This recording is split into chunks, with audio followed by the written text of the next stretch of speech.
Hello नमस्कार. मी आपली अश्विनी म्हणजेच कुक बाय अश्विनी या यूट्यूब चॅनलवर तुम्हा सर्वांचे खूप खूप मनापासून स्वागत करते. तर चला आज आपण अशी हटकेबाज अशी भाजी पाहणार आहोत, ते पाहूया. इथे पाहू शकता मी शेवग्याच्या शेंगाची भाजी बनवणार आहे. त्याच्यासाठी मी इथे झाडाच्या शेंगा तोडून घेतलेल्या आहेत. तुम्हाला वाटत असेल शेंगा एवढ्या बारीक का आहेत, पण ह्या पूर्णपणे गावरान शेवग्याच्या शेंगा आहेत ना, त्याच्यामुळे त्या खूपच छोट्या आहेत आणि 2-3 दिवस झालं तोडलेल्या, म्हणून जरा सुकल्यासारख्या देखील झालेल्या आहेत. आणि ते पाहू शकता शेंगा मस्त मी अगोदरच धुवून घेतलेल्या आहेत. धुतल्यानंतर असे 1-1, 1.5 इंचाचे असे काप करून त्याच्या वरचं थोडं थोडं साल काढायचं आहे. पाहू शकता मी जसं काढलं आहे तसंच काढा. जास्त देखील काढायचं नाही. जास्त जर काढल्या तर आपल्या शेंगा पूर्णपणे गाळ होऊन जातात, त्या शेंगांना चवसुद्धा लागत नाही आहे. आणि ते पाहू शकता मी पहिल्यांदा सूप बनवणार आहे. त्याच्यासाठी मी कढई गॅसवर ठेवून त्याच्यामध्ये लगेच तेल टाकलं आणि तेल टाकलं त्याच्यामध्ये मी कोणतेही मसाले न टाकता मी शेंगा टाकून घेतलेल्या आहेत. शेंगा टाकल्या की 5 मिनटं मस्त अशा शेंगा फ्राय होऊ देणार आहे. तुम्हाला मी व्हिडिओ पूर्ण दाखवलेला आहे, स्किप न करता. आणि ते पाहू शकता शेंगा मस्त आपल्या हलवून घ्यायच्या आहेत. शेंगा हलवून झाल्या की मी त्याच्यामध्ये फक्त हळद टाकणार आहे. हळद टाकले की त्याच्यामध्ये लगेच पाणी देखील टाकणार आहे. आणि ते पाहू शकता मी हळद टाकून घेतली.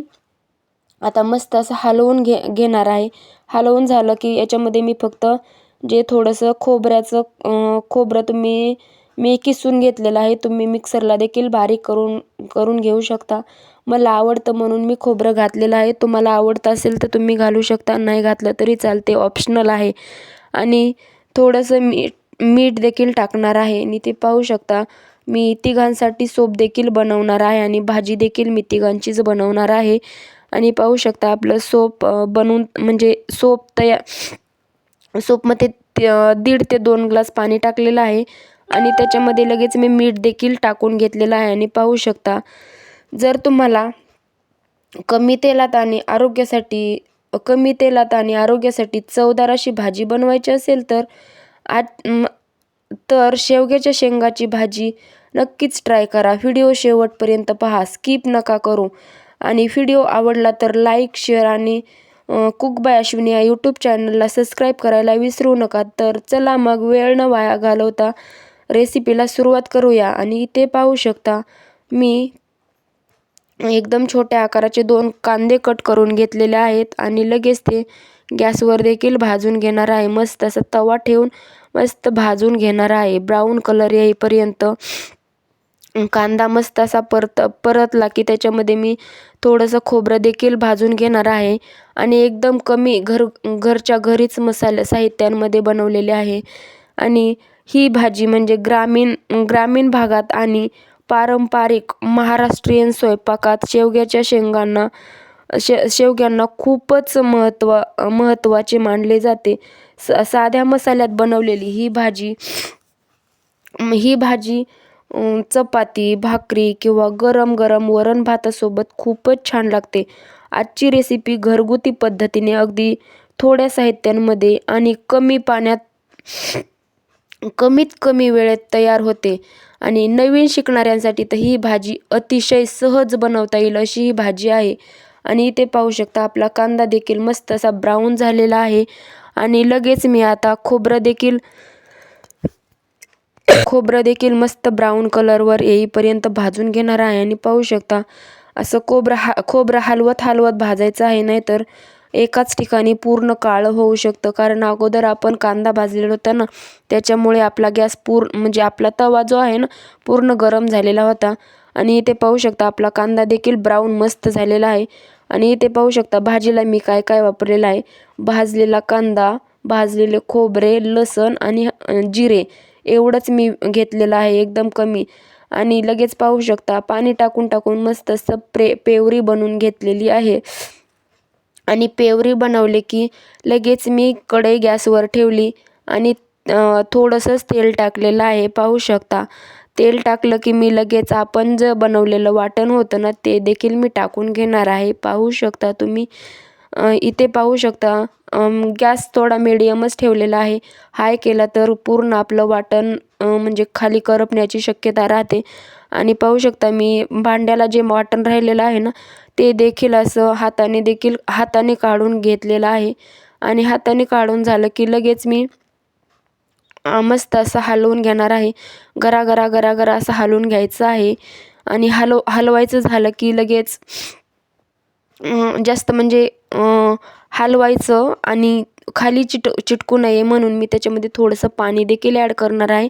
पण त्याच्या अगोदर जोपर्यंत आपल्या वाटणाला तेल सुटत नाही ना, तोपर्यंत मी पाणी नाही घालणार. कारण लगेच पाणी घातलं तर आपल्या वाटणाला तेल म्हणजे चव लागत नाही.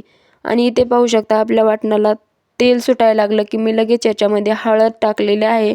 आणि मी कोणतेही मसाले न वापरता फक्त आपल्या घरगुतीच मसाल्यांमध्ये ही भाजी बनवलेली आहे. आणि इथे पाहू शकता मी आपला घरगुती काळा मसाला घेतलेला आहे. आणि हा मसाला माझ्या मम्मीने बनवलेला आहे. एवढा स्वादिष्ट आहे ना, हा मसाला टाकला ना कोणताच म्हणजे बाहेरचा मसाला टाकायची गरज नाही पडत. आणि पाहू शकता आपल्या मसाल्यांना कसं मस्त असं तेल सुटलेलं आहे, पाहू शकता. आणि जे मिक्सरच्या भांड्यामध्ये जे सारण राहिले होते ना, त्यामध्ये देखील मी पाणी टाकून मस्त असं हलवून घेणार आहे. इथे पाहू शकता मस्त असं हलवत जोपर्यंत आपल्या वाटणाला तेल सुटत नाही ना, तोपर्यंत हलवायचं आहे. आणि माझ्या रेसिपीज कोणाकोणाला आवडतात आणि कोण कोण पाहतं त्यांनी कमेंट करायला विसरू नका. आणि पूर्ण व्हिडिओ माझा स्किप न करता पहा. माझे व्हिडिओ एकदम हटकेबाज असे व्हिडिओ असतात आणि रोज नवीन काहीतरी शिकण्यासारखं असते माझ्या रेसिपीमध्ये. त्यामुळे माझ्या रेसिपी स्किप न करता सर्व व्हिडिओ पूर्ण पहा. आणि इथे पाहू शकता मी पहिल्यांदा जे सूप बनवले होतं ना, त्याच्यातलंच थोडंसं पाणी सूप राहिलेलं होतं आणि तेच मी भाजींमध्ये ॲड केलेलं आहे. मी मीठ जे आहे ना, मी ते सूपमध्येच माझ्याकडून जरा जास्तच मीठ पडलेलं होतं, त्याच्यामुळे मी भाजीमध्ये मीठ नाही घातलेलं. आणि ही भाजी आहे ना, अतिशय पौष्टिक, चवदार आणि पारंपरिक अशी शेवग्याची भाजी आहे. शेवग्याच्या शेंगा म्हणजे डोमेस्टिक या आरोग्यासाठी खूपच फायदेशीर आहेत. यामध्ये कॅल्शियम, आयरन, फायबर आणि भरपूर जीवनसत्वे असल्याने ही भाजी लहान मुलांपासून मोठ्यांपर्यंत सगळ्यांसाठीच अतिशय उत्तम अशी ही भाजी आहे. आणि इथे पाहू शकता आपली भाजी तयार झालेली आहे. खाण्यासाठी तुम्ही चपाती, भाजी किंवा वरण भातासोबत किंवा भाकरीसोबत देखील ही भाजी खाऊ शकता. आणि भेटूया अशाच नवनवीन रेसिपींसाठी. बाय बाय, भेटू उद्या.